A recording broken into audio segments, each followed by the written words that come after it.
Now, just in honor of my grandfather's passing, I want us to first honor the village that he came from.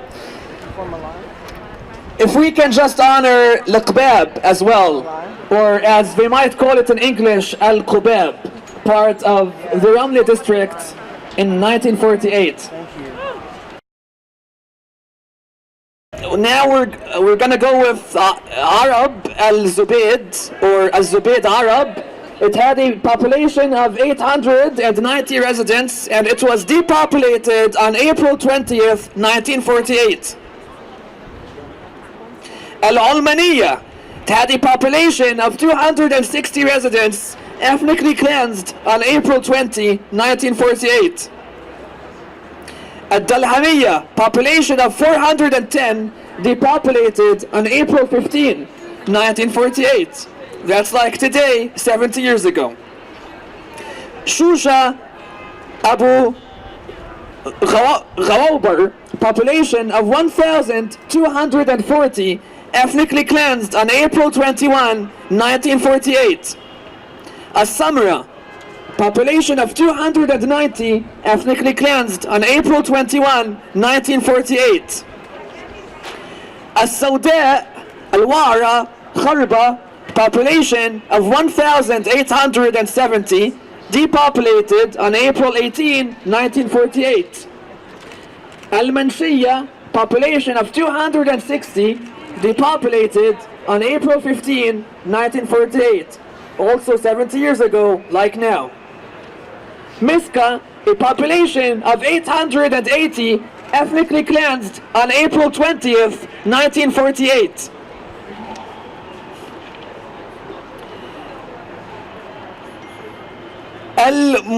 Al-Mukhayzan, population of 200, ethnically cleansed on April 20th, 1948.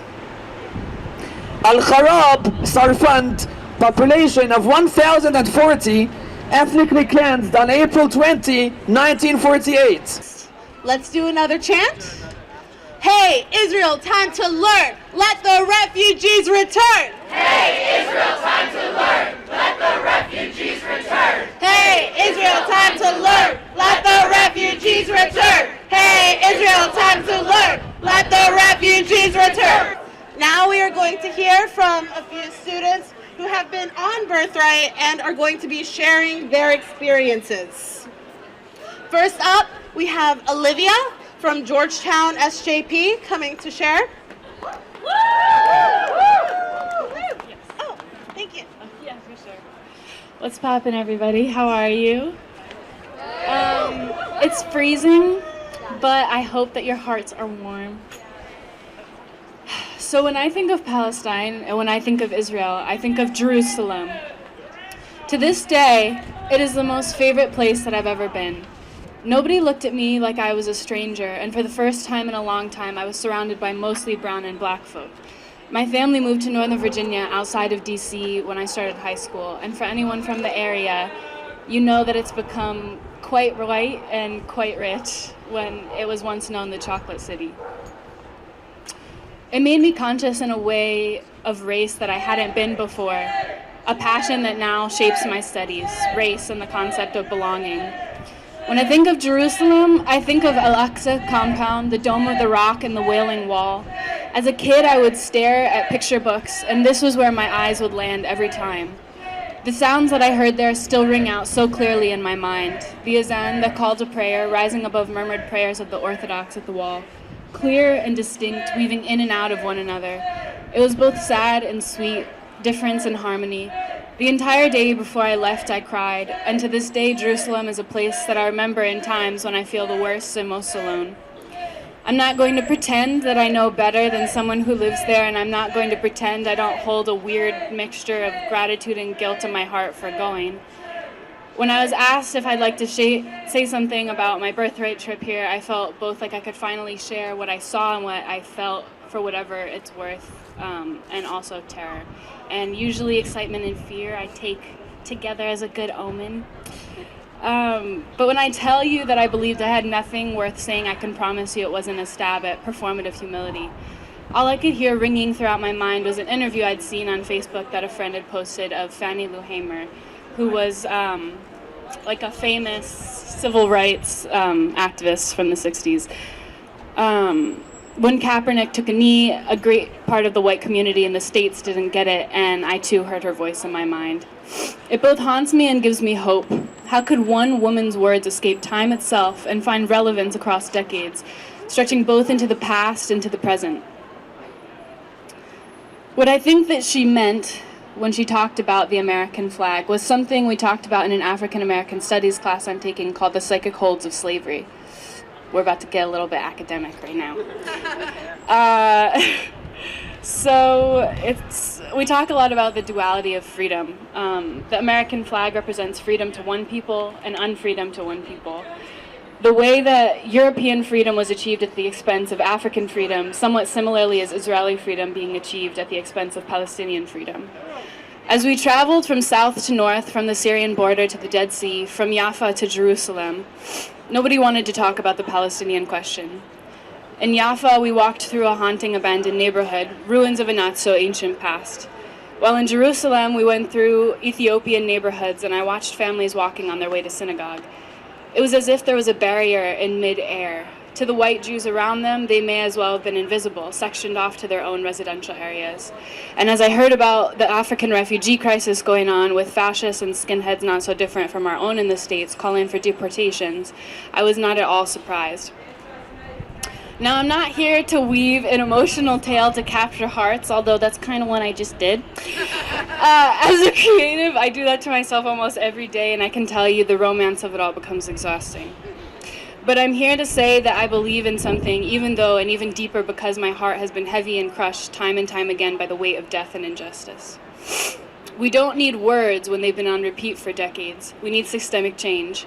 People aren't the problem, the systems are, and as more and more are beginning to say, they're working exactly as they're supposed to. When I think of my Jewish identity, because I am a Jew, besides self-deprecating humor, I think of the richness of opinion that's part of Jewish tradition. There are endless jokes and parables that convey the message of Judaism, not only welcoming, but being defined by the community, containing contradictory opinions. And community is not community without every single person. Towards the end of my trip, I went up to our tour guide and posed this question to him, that my Judaism means justice and reality checks, and that fully engaging the truth of the Palestinian question and the Nakba makes me more Jewish. He thought about it a moment and replied aside from the group that he couldn't help but agree with me. When I first learned about what boycott, divestment, and sanction was, I got so excited because it meant to me that there were tangible actions to take in favor of justice. And instead of just becoming depressed, which happens sometimes, it reinvigorated my activism, which had been dormant for a few years, and gave me concrete steps to take to pull both more emotional and physical resources from structures involved in oppression. If the point is to visit somewhere sacred, there are plenty of trips that go to Palestine which do not turn a blind eye to human rights abuses, forced removal of families, and structural racism. Boycott Birthright.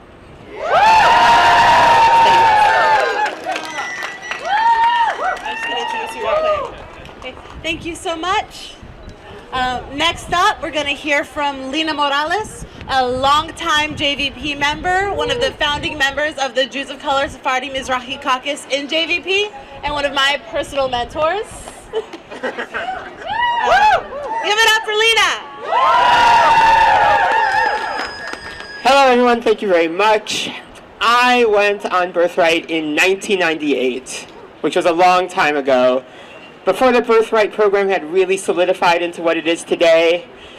I went as a young Jew, and I didn't have actually, even though I was raised by lefties, I didn't have a lot of opinions about Israel-Palestine. My family didn't talk about it. I learned later why that was the case. I went during probably the most liberal time in Israel's history. This was after the Oslo Accords. This was before the Second Intifada. This was at a time when the idea of a two-state solution was really in the air, when both Israelis and Palestinians really thought that a two-state solution was around the corner, that peace was around the corner. And I went on a very liberal Birthright trip. They even talked about the Nakba. It seems unbelievable now. But I was able to just open my eyes and see that even the Shalom Achshav people, even the peaceniks in Israeli society, were flagrantly racist against Palestinians, considered them barbarians, that they were the sort of people who thought that, the situation is tragic. It's tragic that we have to kill these people. It's tragic that we have to oppress these people. It's tragic that we have to confine them and limit their movement and destroy their societies. And they felt it was all very sad, but they didn't really see the injustice behind it and how that was an injustice that was something very fundamental to the state of Israel. I want to just tell one story that really opened my eyes about the reality of the state of Israel. My Birthright trip actually had... Yeah, that's very nice. Okay. My Birthright trip actually had a Palestinian speaker come, and he was a secular Palestinian from the West Bank. He started his speech by saying, I am secular, I do not like Hamas, but I know why they exist. They exist because Israeli society systematically tries to destroy Palestinian society. Tries to destroy their identity, their culture, and who they are as a people, tries to divide them, restricts where they live, restricts their access to the sea, to resources, and it ruins lives. And Palestinians do resist, and they also kill people, but if you look at the violence, you'll see that it's very one-sided. It's all of Israeli society, Israeli government, the Israeli army, the IDF, destroying day after day in very silent ways Palestinian lives. And he said, I do not agree with Hamas, but I know why they exist. I know why their violent resistance exists and why it's justified. And I took this in, and it made an impression on me. But what really made an impression on me is later, as you know, Birthright trips usually include Israelis. So young diasporic Jews will make an emotional connection with these Israelis. And to a certain part, like, the Birthright program is so disgusting that they want young Jews to get laid in the Birthright trip. So they think, well, the first time I lost my virginity was with an Israeli, I'm going to defend Israel, which is very creepy. And I would like to ask Sheldon Adelson personally to just stop. It's just kind of gross. Like, could you not? Thank you. We can make our own decisions about our sex lives. Thank you very much. So I was talking with these Israelis after they heard this presentation by this Palestinian, and they were enraged. And these were lefty, secular, young Israelis, some of them wearing Shalom Achshav t-shirts, and they were enraged at this Palestinian. They could not believe what he was saying to them. And I could tell that these teenagers wanted to do this man violence. That's the way they talked about him, as how dare he say the truth of what Israel does to the Palestinian people every single day. They could not handle it. And I also knew that these young teenagers in a few years would join the IDF, and they would have every opportunity to do violence to Palestinians. And probably some of them ended up doing that. That was a moment that really opened my eyes.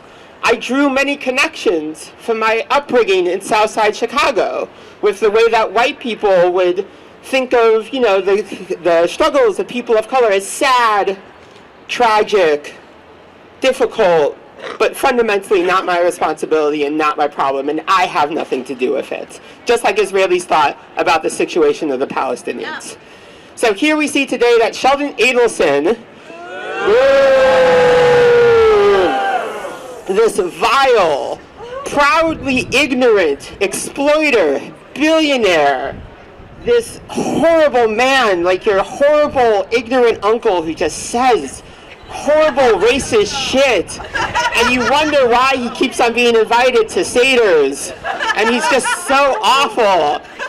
Because this man has billions of dollars, and because he funds this propaganda trip to Israel, he is somehow absurdly being honored as the guardian of the Jewish future. Right? And I think it's time to ask ourselves, what sort of Jewish future does he have in mind? And I think if we want to answer that question, we just have to look at our opponents right there, right? Holding these disgusting signs saying level Gaza, these grotesque people. Do we want the Jewish future to be one of making excuses for outrages? For no! Do we want the Jewish future to be people holding a sign that says level Gaza that calls proudly for genocide? No! Do we want a Jewish future where we actually stand with the oppressed and we move towards a better world together? Yes! If you agree with me that honoring Sheldon Adelson as the guardian of the Jewish future is such a disgusting, horrible joke, I hope you will join with me. What are they saying? Sheldon. Okay, wow. Live your truth, as they say, right? So we really need to think about what sort of Jewish future we actually want. And we need to think about, because I come across a lot of young Jews who say, you know what, it's a free trip. I'll take it. Why not? And I say to them, this is a free trip. Do you think Sheldon Adelson is just a nice man who gives out free trips for people to explore their heritage? No. He wants to brainwash people. That is the ticket that you are paying. And maybe you are strong enough to personally not be brainwashed, but you still should not take this trip.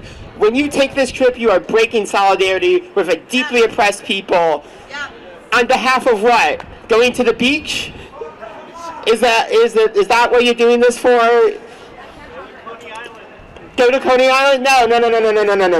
You can't be doing that. So we need to, as young radical Jews, we need to reach out to our friends. We need to reach out with people who are apolitical, because I've seen so many apolitical young Jews do a birthright and come back fascists. It's true, right? We need to reach out to them and we need to say, no, there's been a line drawn in the sand, and it's really time for you to decide. Do you stand with an oppressive regime? Do you stand for this regime that is ensuring the moral ruin of the Jewish people? Or are you going to stand in solidarity with the oppressed? And are you going to say that there is a Jewish future in diaspora and all across the world, like we deserve, like we've always been? Thank you very much, and I hope you'll join me in boycotting Birthright. Thank you so much, Lena. Muhammad Naim Abu Amr, also called Muhammad Abu Amr, 22 years old, from Rafah. Ahmed Ibrahim Ashur Aude, 19 years old. Jihad Ahmed Frina, 33 years old. Mahmoud Saadi Rahmi, 33 years old. Abdel Fattah Abdul Nabi, 19 years old. Ibrahim Salah Abu Shar, 20 years old. Sari Walid Abu Aude, Hamdan Ismail Abu Amshi, Jihad Zahir Abu Jarouz, Naji Abu Hajir, Muhammad Kamal Najjar, Walid Nasrallah Abu Samur, Amin Mahmoud Abu Muammar, Abdul Qadir Marhi Al-Hawajri, Badr Farik Al-Sabbagh, Faris Al-Raqid, Shadi Al-Kashif, Muhammad Saad Musa Al-Hajj Saleh, Alauddin Yahya Al-Zamaili, 16 years old. Alam Qadeh, 38 years old. Ibrahim Ziad Salame Al-Ar, 20 years old. Sidqi Talib Muhammad Abu Atawi,